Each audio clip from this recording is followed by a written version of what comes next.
Tan Sri, I tak nak you punya apologize. Jangan rasa selesa dengan income daripada social media ni merasakan bahawa aku akan selamanya jadi kaya. Tak ada. You rasa tak sebenarnya you sedang dipergunakan? You berkira boleh, company berkira tak boleh. Tanan rentanan kau tu menurunkan ke harga minyak?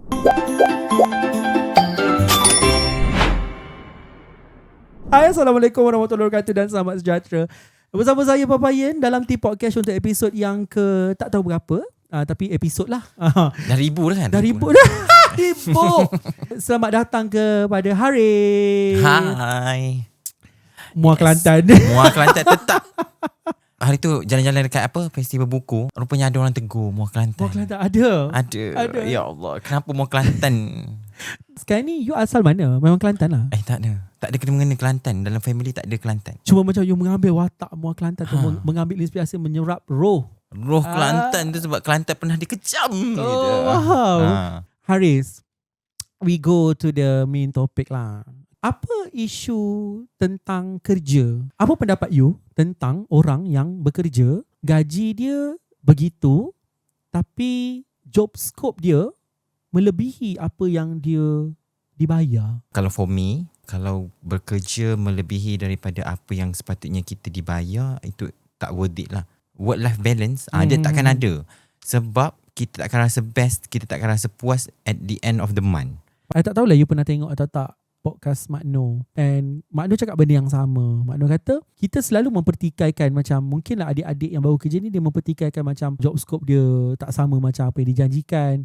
Gaji pun begitu je. Macam maksudnya, senang kata, Mak Noh nak kata budak-budak dia berkira lah. Tapi pernah tak macam berada dalam situasi yang budak-budak dia pun berkira sebenarnya? Dia kata company berkira, bos berkira. Dia tak sedar ke yang dia pun berkira? Contohnya macam kau masa kerja ada tak macam kau tuang kerja, ataupun macam kau pergi toilet lama sangat, kau isap rokok lama sangat, kau pergi solat pun lama sangat, mungkin kau guna harta benda syarikat untuk kepentingan peribadi kau. So, apa pendapat you? Adakah macam perkara itu pun perlu ditekankan? Untuk saya sendiri memang, saya rasalah benda tu saya dipergunakan. Sebab saya kalau bekerja, saya akan all out. Sebab saya akan buat apa yang saya rasa tak boleh buat pun. Kalau saya boleh belajar.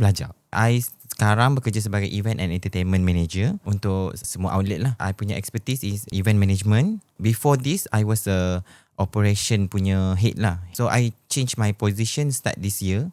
Bila change position to event and entertainment, I still do operation punya kerja. Bila you bertukar position, adakah gaji sama atau naik? Gaji sama.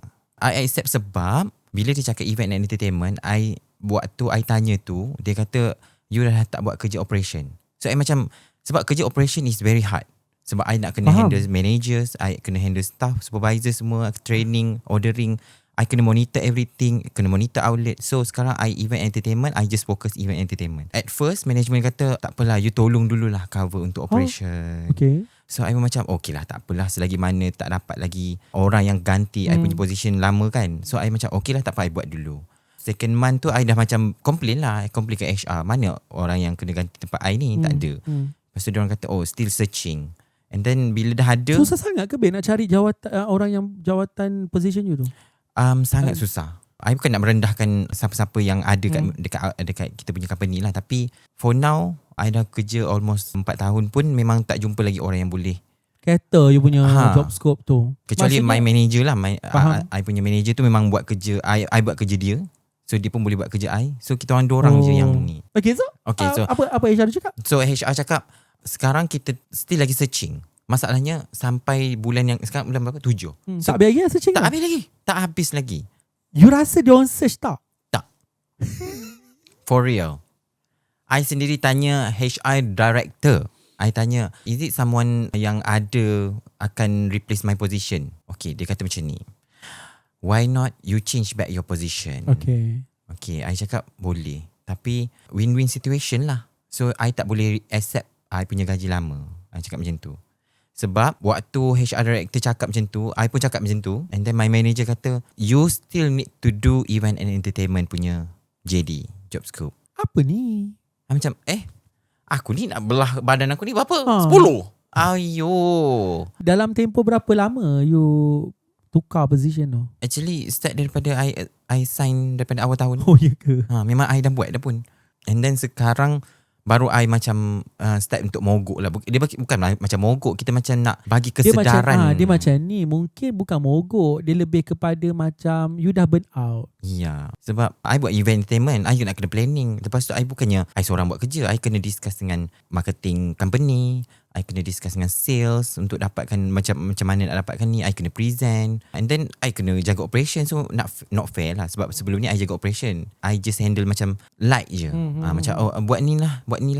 Tapi sekarang I memang handling everything. So macam not fair. Katalah you HR hari ni, I adalah orang yang you tukarkan position dan I yang buat semua benda. Dan I pun dah tak nak dah. So apa you punya solution untuk situasi begini? Kalau I HR, I akan separatekan job scope tu.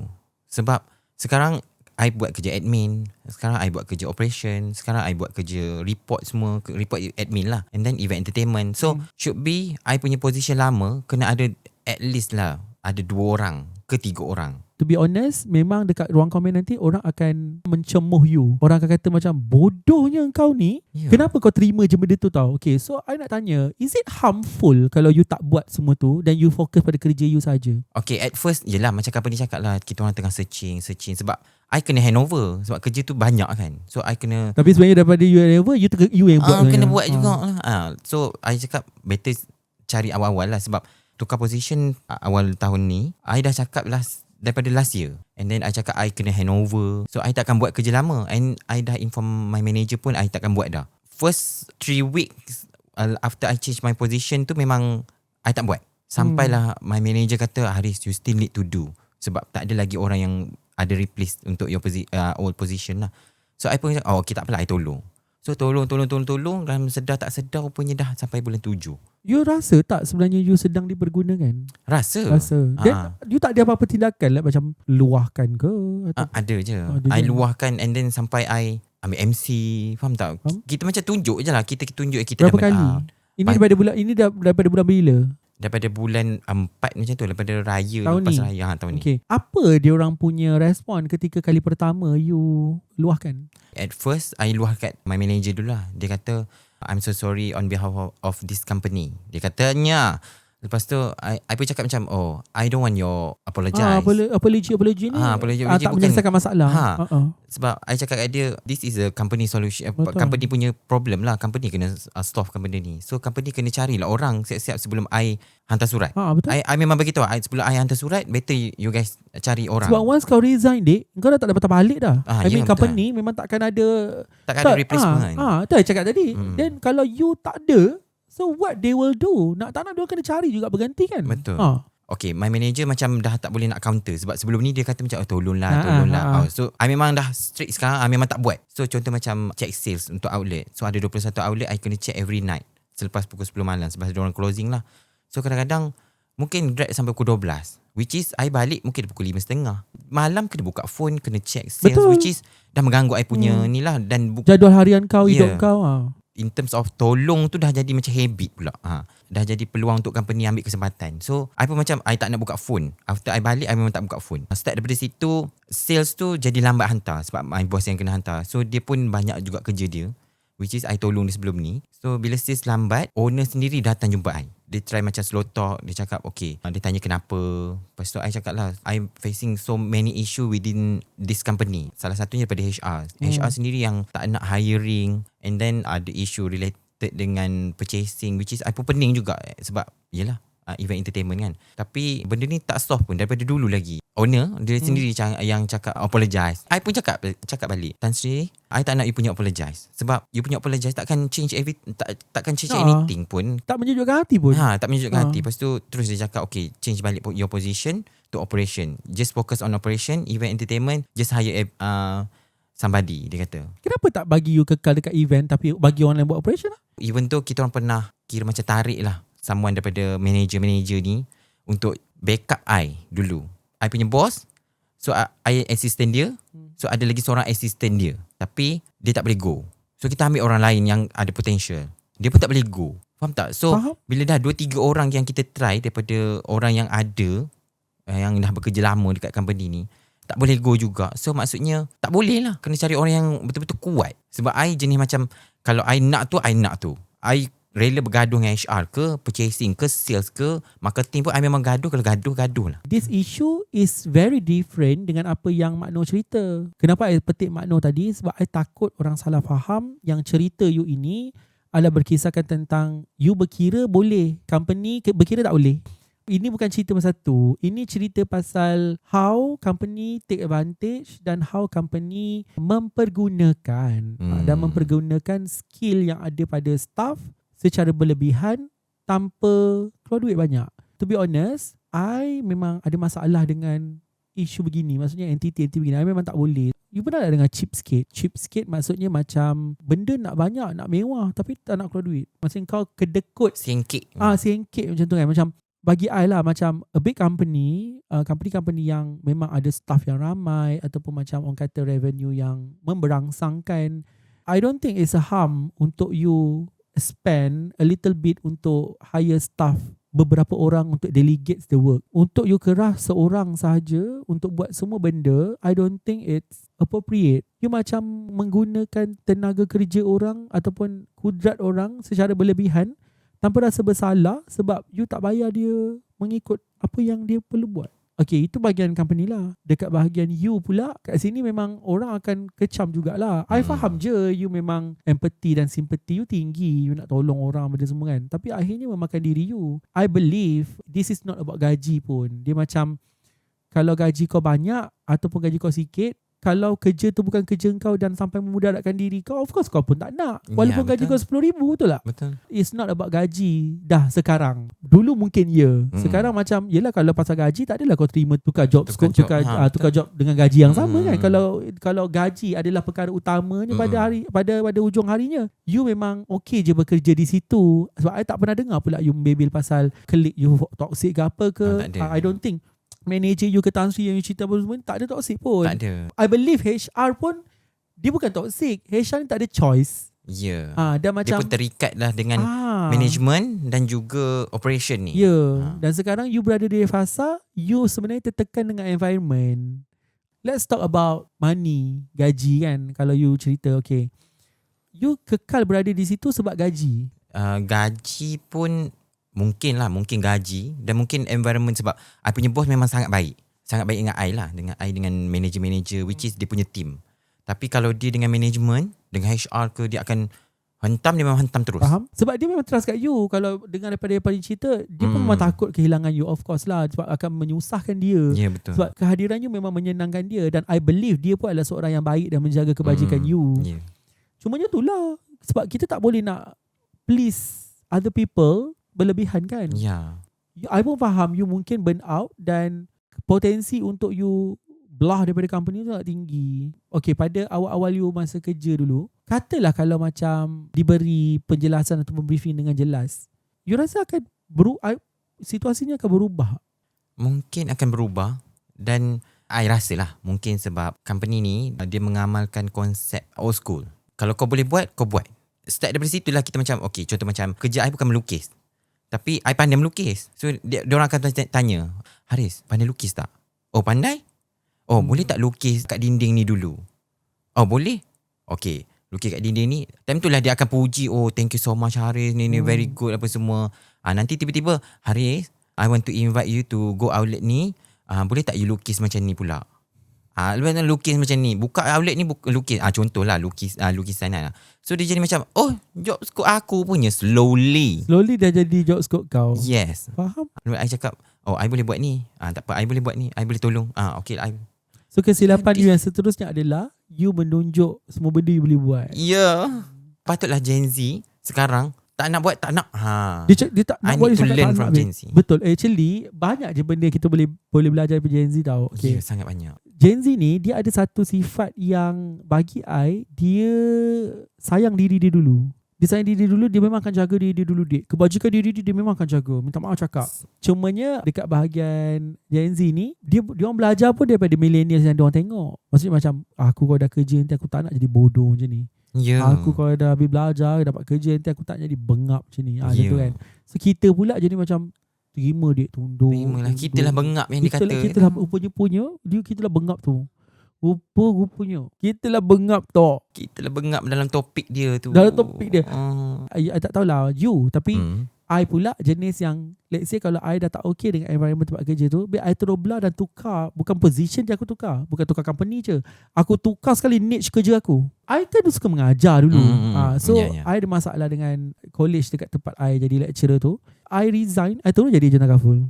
Tukar terus babe. So Payah lain, payah perform. Buat apa pun perform. Maaf cakap. sebab tu I tak boleh kerja dengan orang. Dulu I ingat lagi, masa I kerja dekat satu company ni, customer care officer tau. Sebagai customer care officer untuk sebuah syarikat telekomunikasi. Faham. I kerja kat Melaka. So masa tu I tak faham lagi tau konsep macam kau jangan tunjuk semua benda kau pandai. I pun macam okay, I kerja back office, which is I punya job scope adalah new line. New line ni bermaksud I uruskan mereka-mereka yang klien yang nak ambil nombor telefon baru. So I kena masukkan, lengkapkan sistem dalam new line. Faham. Line baru. Dalam new line pun ada beberapa package. Alah, macam kalau kita tengok company-company telefon kan, rangkaian telefon kan.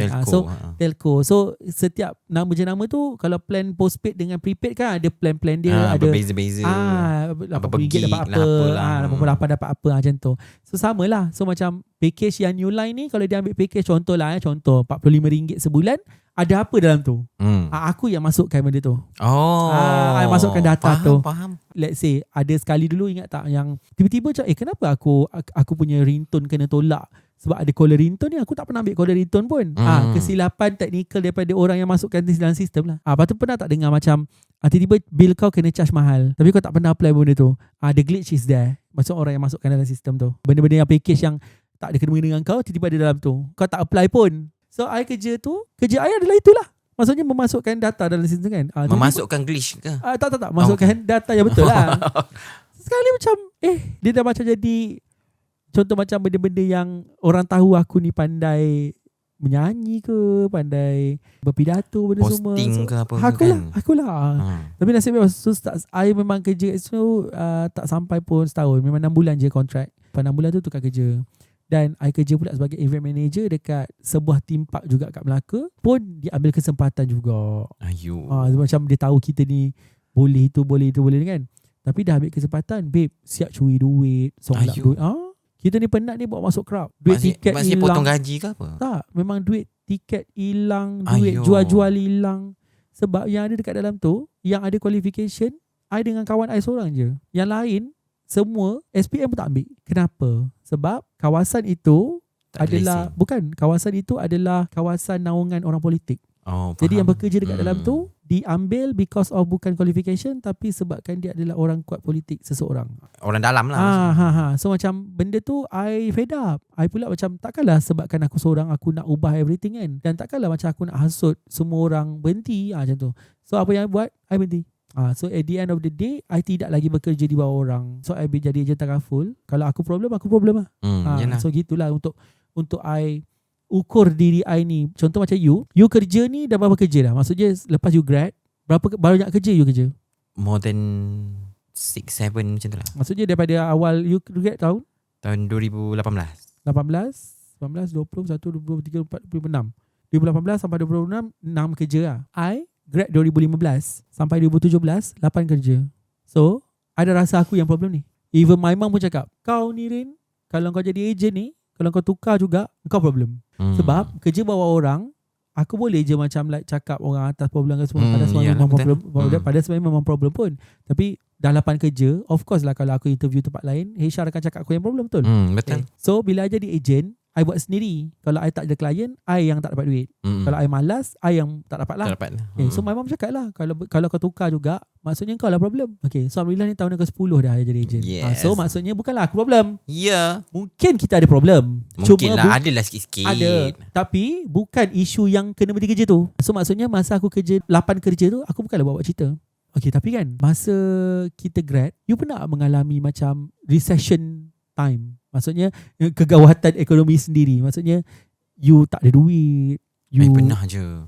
Masa bila? Lepas grad kan ataupun macam ada certain time you tengah kerja dan you berhenti? Kira macam lepas exam kan ada timing untuk intern. Lepas tu terus ni kan. Time tu okey lah, alhamdulillah lah. Cuma lepas grad tu dah start goyah. Sebab after intern I apply kerja. Tapi company tu macam okay lah, dia memang nak ambil, tapi dia kena take time. Sebab macam biasalah, company kena investigate itulah, investigate ni kan. So okay lah, during take time tu lah, sebab kita dah spend duit intern dulu untuk beli tiket flight mak dengan abah pergi Sabah kan, nak grad Ya, kan. nak grad. Tidur hotel pula. First and last pula grad. Ya. Diploma tak ada. Itu yang spend duit tu berhabis lah. Habis lah. Sponsor, parents pergi balik tiket flight. Berapa allowance you intern? 600. Termasuk makan minum semua tau? Makan minum disediakan Disediakan? lah. Penginapan? Penginapan disediakan juga. 600 masa tu banyak kot. Banyak. Memang banyak. So I simpan pun dalam 300. And then kita orang pun ada OT. Okay. So, dapat? Dapat OT. Sebab Wow. when I intern menari lah. So bila menari, I ada job luar. I intern kat Penang. So memang ada job luar. Penang masih lagi aktif dengan Boria. Yelah, kenduri kahwin pun Boria apa semua kan. So Masih? masih. Sampai hari ni Sampai hari ni. That's why I dapat duit tepi banyak kan. And then boleh gunakan duit tu untuk belanja parents, pergi Sabah, sewa kereta, lepas tu makan sedap-sedap. Yelah kat Sabah kan, Yelah. seafood sedap semua kan. weh. After that, during period untuk I tunggu masuk balik kerja tu, banyak kali lah I email apa semua, tanya confirm ke tak dapat. Kalau tak dapat, I nak kerja kat Ipoh je. So I apply kat Penang. So diorang pun bagi feedback lambat sikit. So dalam sebulan macam tu memang tak ada kerja dan menganggur dan duit memang kosong. Adalah duit, adalah, tapi kita tak naklah kacau duit yang ada tu. Faham tak? Yelah. Dia konsep dia miskin. Dia macam bukan kecemasan kan? Dia macam bukan miskin hina lah. Faham. Dia miskin yang berduit juga. Macam tu. Faham? Time tu macam ya Allah, apa aku nak buat ni? Nak cari kerja, I pula introvert. Memang Lah. introvert. Sampai I punya mak cakap, okay tak apa, mak teman pergi. Mak teman pergi interview. Maaf cakap anak manja. Anak satu-satunya anak perempuan lah. Tak dilempangkan muka kau bos-bos kat situ Ya. Mak sini cakap, okay tak apa, mak teman pergi interview. At least kamu ada kerja, dia kata. Cari pengalaman kan. Kita pun gagahkan diri. Pergilah interview macam-macam. Interview. Pergi apply online. Tahu-tahu jadi agent lama. Banyaklah benda yang berlaku kan. Oh, by the way, Haris ni dia pernah daftar jadi ejen takaful juga tau. Masa COVID 2021. Betul. Tapi exam lulus. Exam lulus. Dah dapat kod dah dekat company tu. Lepas tu dia tak buat pun. Tahu-tahu macam dah kena terminate dah 2022. I teringat yang I kena remove daripada group tu sebab company agency, tu agency tu ditutup. Sebab? Mungkin sebab semua orang bawah-bawahan ni macam I tak buat kerja. Mungkin. Tapi to be honest, sebagai ejen, I rasa disiplin diri kena ada lah. Sebab if let's say kau memang malas, kau jangan jadi ejen. Dan kalau kau macam terlalu bimbo kan, semua benda pun tak erti buat, semua benda pun kena suap, jangan jadi ejen lah. Ya, jangan. Sebab susah. Kerja lah tercenggu ke top up ke apa kan. Itu tak, I ada bercakap pasal miskin kan. I ada seorang kawan. Ni tahun 2018 ke 2017, 2018 tak silap. Kawan I ni, I memang baik dengan dia. So masa dia berada di fasa paling bawah, ketika itu dia kerja, tapi pada masa yang sama dia banyak hutang dan komitmen. Itu tak dia cerita dengan I. Rupanya dalam masa beberapa bulan tu, dia tidur dalam kereta. Dia kerja dekat KL. Dia kata dia tak ada duit nak bayar sewa rumah dan dia dah memang kena halau daripada rumah sewa. Lepas tu dia malu nak minta tolong orang. Dia tidur dalam kereta beberapa bulan. Kenapa cerita ni timbul masa tu? Sebab dia pernah tanya I untuk takaful, nak ambil takaful. Dia cakap I macam ada juga macam Riki ajak dia jadi ejen tau. Baru dia cerita kat I, dia kata actually aku pernah join kelas agensi ni, satu agensi takaful ni. Lepas tu pada masa yang sama aku memang susah. Dia kata aku masa tu memang tak berduit. Kerja tapi tak berduit. Sebab komitmen tinggi dan dia kena bayar hutang. So agensi tu treat dia memang pasal takaful je. Maksudnya tak ada empathy, tak ada simpati. So dia cerita lah, dia kata aku nak jadi ejen masa tu aku susah. So aku nak cari income part time. Tapi diorang macam menekan-nekan aku untuk aku quit job aku dan jadi full time dengan diorang. Aku ni tengah susah, dia kata. Aku kena ada gaji hakiki aku. Kalau aku terus jump full time, let's say aku nak pulun untuk dapat gaji hakiki aku tu, macam mana kalau aku tak lepas? Dia orang cakap lah, dia kata ada je dia orang cakap program-program yang macam contoh dapat basic lah 12 bulan lah macam tu lah, ada je. Tapi I faham je dia tak nak ambil risiko sebab komitmen dia tinggi. So dia kata masa tu aku susah dia suruh aku beli iPad terus. And then aku dah tak ada duit ni. Dan aku tidur dalam kereta, dia cakap. Dia memang tidur dalam kereta berbulan-bulan. I dengar tu, I macam sebab dia kawan I kesian. Lepas tu I cakap kat dia, kenapa kau tak roja aku? Boleh kau tidur rumah aku? Macam tu kan. Lepas tu I masih duduk dekat Seremban. Dekat Sikamat, Seremban lah. Tapi bilik sewa. Cuma bilik sewa tu boleh je nak kongsi. Kalau dia ni kan. Tak apa, aku memang tak nak susah korang benda semua. Tapi itulah pengalaman aku. Aku serik bila orang ajak aku jadi ejen.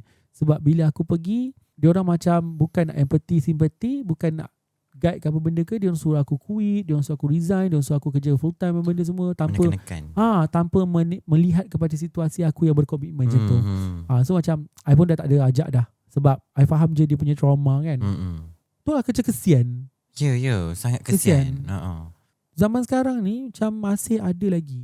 Actually, ramai je yang bekerja, ada gaji yang okey lah. Maksudnya boleh survive, tapi dia punya komitmen sangat tinggi. Sebab yelah, dia FOMO, tengok orang beli kereta. Orang beli motor. Orang beli gadget baru. Tapi duit simpanan tak ada. Tapi bolehlah survive sebab ada kerja full time. Tapi kalau attitude kalau malas, macam mana kau nak survive kalau kau burn out? Engkau dah burn out, malas pula datang kerja dah sebab burn out. Lepas tu efek gaji, tiba-tiba kena buang kerja. Sudah. Tahu-tahu kereta kena tarik, motor kena tarik, rumah kena halau. Bodoh boleh ajar tau. Malas kau tak boleh buat apa. Aku tak boleh tiba-tiba macam bagi kau potion untuk kau rajin. Once kau malas, susah nak pulih. Memang tak boleh buat apa. Bodoh aku boleh ajar lagi. Okay, apa solusi you untuk kerja you sekarang? Okay, so sekarang I memang dah stop buat kerja operation.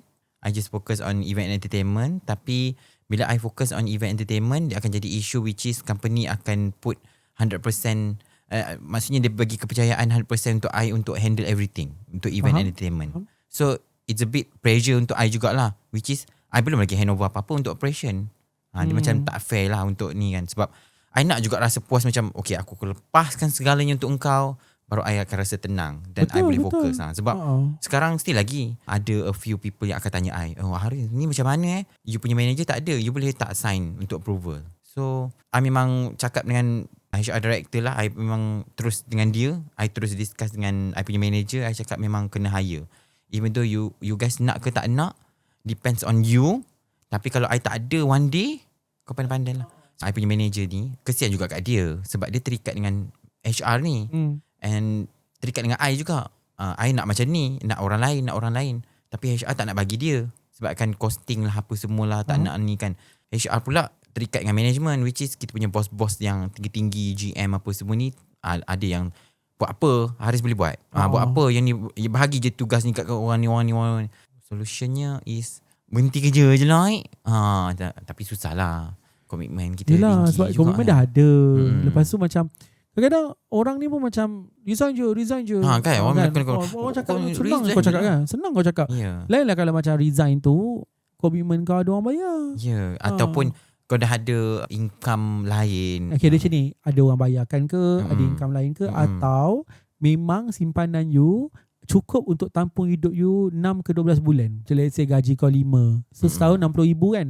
Kau ada dalam 60 ke 70,000 untuk tanggung hidup kau tanpa kau dapat gaji. Itu tak apa. Ini betul. Kalau simpanan pun gitu-gitu, lepas tu komitmen tinggi, lepas tu kau tak dapat apa-apa, bonus tak ada, apa tak ada, macam mana nak survive? Lepas tu suruh resign, tak boleh. Fikir dulu. Paling tidak jadi apa? Jadi agent takaful. All out agent takaful. InsyaAllah. Itu tak okay. Sebelum kita nak wrap up kan, kita cerita pasal kerja dan duit lah ni kan. So sekarang content creator, influencers yang memang ada platform dekat social media ni kan, I tak tahulah you setuju tak dengan I, tapi you setuju atau tidak kalau I cakap di ketika you berada di puncak ataupun ketika you berada dalam keadaan yang orang kenal you siapa, tak kisahlah ramai kenal ke sikit kenal ke, yang penting ada certain orang yang memang kenal you because of you buat content. You setuju tak untuk diorang memang ada something untuk dibisneskan supaya mereka, satu, kekal relevan, kedua, kekal berpendapatan? For me, yes. Sebab I tengok banyak artis-artis yang mana yang dah tak relevan sekarang, which is diorang kebanyakannya dah macam dah tak ada income kan. Jadi mereka kesian. So for me, even though kalau you punya niche berbeza sekalipun, macam contoh travel, tiba-tiba you buka bisnes makan, tak apa. Tak ada masalah sebab you ada follower, ada orang yang boleh tengok you, ada orang yang percaya, ada orang yang akan datang. Confirm akan ada orang datang lah. Sebab you ada supporter. Kalau boleh, on that time pun you cari juga kelompok influencer yang sama untuk collab and then buat business ke, buat part-time job yang kena ada income lain selain daripada full time as a content creator. Sebab awak takkan selamanya relevant. Awak Betul. kena tahu awak makin tua, Dik. Bila makin tua, kadang-kadang content kita ni dah lama. Kita pula tak up to date ke, ataupun walaupun kita follow trend, tapi kadang-kadang bila kita dah tak relevant, orang akan macam tak best lah tengok dia. Baik tengok yang muda-muda, baik tengok yang lawa-lawa, baik tengok yang ni. Kadang muka buruk memang lawak, tapi mungkin kau tak boleh sustain lama. Tapi apa yang kau boleh buat is cari another way yang you can get your, maksudnya boleh sustain untuk kau punya kehidupan. Betul. Dia macam Kehidupan orang yang kata dapat penting. pendapatan yang berterusan. Betul. Sebab I selalu fikir dan I pernah je cakap kat kawan-kawan macam ni. Cuba imagine satu hari TikTok tutup, hilang ataupun macam tak dibenarkan dekat Malaysia. Who knows? Babe, jangan cakap mustahil lah benda semua. Malaysia pernah tutup sebab COVID. So Betul. jangan cakap benda mustahil ke apa, tak ada. So let's imagine that. I nak pesan juga pada kawan-kawan content creator I yang memang solely pendapatan mereka adalah di social media. I nak inform yang you memang kena ada business yang kekal dengan you. Contoh macam mana Khairul Aming, content creator yang kita sanjungi, yang kita sayangi, dia dah buka Rembayung. Itu adalah kedai restoran dia yang kekal untuk dia, bisnes sambal dia dan sebagainya kan. Benda tu adalah untuk kelangsungan hidup dan pendapatan dia. Cuba imagine tiba-tiba TikTok tutup. Dia ada Rembayung, dia ada bisnes dia, memang orang memang akan sentiasa beli. Kau macam mana kau nak survive, macam Dik? kau nak survive? Contohnya kita ambil lah pendekatan lockdown the internet. Okay, macam mana kau nak cari makan? Orang tak panggil review dah. Orang tak nak panggil review. Apa buat review? Orang tak tengok social media. Ya, orang tak buka dah IG apa semua. So I selalu berpendapat yang macam, kalau kau tak nak jadi junta kaful pun tak apa. Cari business yang memang boleh bagi income dekat engkau. Sementara nama tengah ada, masa momentum tengah ada, masih muda, masih sihat dan bertenaga, cari business yang boleh staykan you punya income. Carilah sebaik mungkin. Sebab social media ni come and go, will Betul. fade away. One day TikTok will fade away. Takkan baru dah fade away tu baru nak cari. Lambat nanti. Kena fikir awal and then kena fikir apa yang aku boleh contribute untuk keluarga. Jangan rasa selesa. Betul. Even tu kalau you dah ada berjuta followers, jangan rasa selesa dengan income daripada social media ni, merasakan bahawa aku akan selamanya jadi kaya. Tak ada. Tak ada. Dia akan tiba-tiba Tuhan tarik ke tak rezeki. tahu, kau tak tahu. Tak tahu. Tiba-tiba engkau tak boleh bercakap ke depan video. Sebelum ni buat video cakap. Tiba-tiba tak boleh bercakap. So apa income you kalau you tak relevan lagi? Mungkin orang akan, bila you sakit, contohlah sakit tekak, tiba-tiba tak boleh cakap sebab sebelum ni you cakap je kan. Lama-kelamaan you akan hilang followers. Orang mungkin akan macam kesian, bagi derma, dapatlah 300,000 ke apa ke kan. Tapi time tu je lah. Lepas tu orang tak nak dengar kau dah. Yelah macam contoh orang yang buat social media yang memang aktif gila buat konten benda semua kan. Kadang-kadang tu macam kadang-kadang sampai jadi kesian sebab begitu nakkan relevannya nama berada dalam TikTok sampai sanggup buat benda-benda yang bodoh. Penat tau. Sanggup malukan maruah sendiri. Sanggup buat apa saja asalkan aku relevan. Sebab diorang nak viral. Bila viral, orang bagi job. orang akan bagi job, orang akan bagi review, orang akan macam ni, orang akan macam ni. Macam bila? Ya. Benda-benda macam ni memang perlu untuk dititik beratkan sebab ekonomi pun makin naik kan babe. Last merentan-rentan minyak naik, semua naik semua. Biarlah orang nak express their feelings semua okay je. Tapi bila you being too expressive, setiap hari, every time, every minute, every hour kau merentan pasal harga minyak naik lah, harga barang naik apa semua. Okay, aku nak tanya, rentanan kau tu menurunkan ke harga minyak? Ya, kau mentang-mentang kat thread kan. Cakap tiba-tiba lah kata yang Madani punya bantuan tu tak cukup 200. Kerajaan dah bagi kau 200. Selebihnya engkau pandai-pandai lah. Kalau kerajaan tak bagi macam mana? Betul. Boleh je kan kerajaan tak bagi? Boleh je. Kerajaan dah bagi. Lepas tu kau merentan. Kenapa bagi 200 liter je? Kalau kerajaan tak bagi, dia macam mana?